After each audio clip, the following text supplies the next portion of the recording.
let me begin by saying this. The other day, the president actually did a very heinous act of sending home one of the very able, chairman of budget and national appropriation, Honorable Ndindi Nyoro.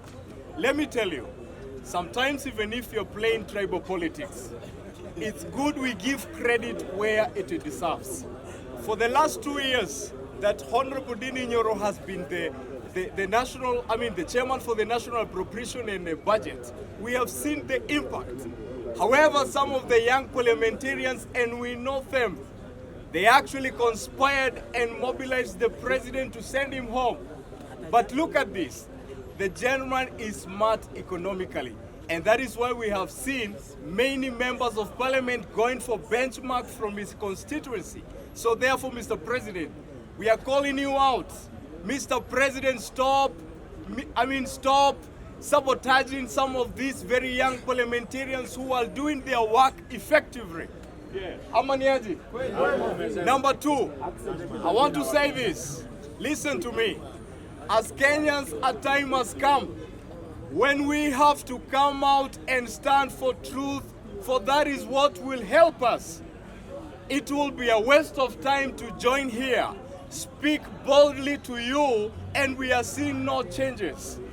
The reason why we have seen some of these people who are in the panel of IEBC, we are watching, Mr. President, we are watching.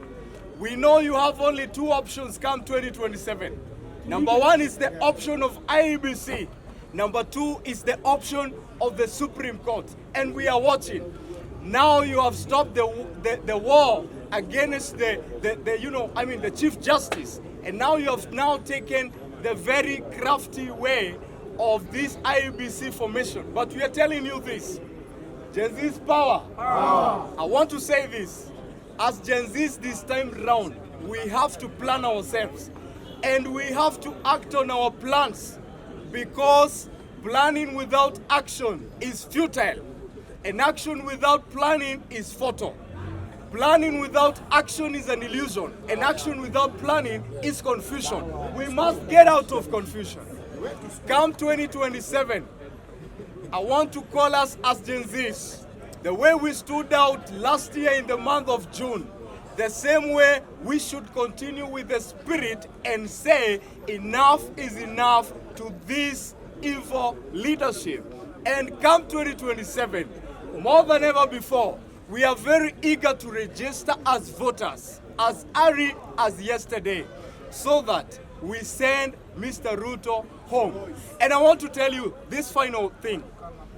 Mr. Ruto, Raila factor will not help you. Because as Kenyans we have realized this one thing, that definitely the issues of which you brought, in 2022, you came and divided Kenyans into two. You started talking about dynasty and the hustler nation. After you got into power, with the hustlers who took you to power, you forgot us and actually formed a coalition with the dynasty you used to tell us to scoff every day. And therefore, Mr. President, prepare yourself for the remaining 2 years because the gate is open and Kenyans have all agreed with one confederation that we are sending you home 2027. Thank you very much.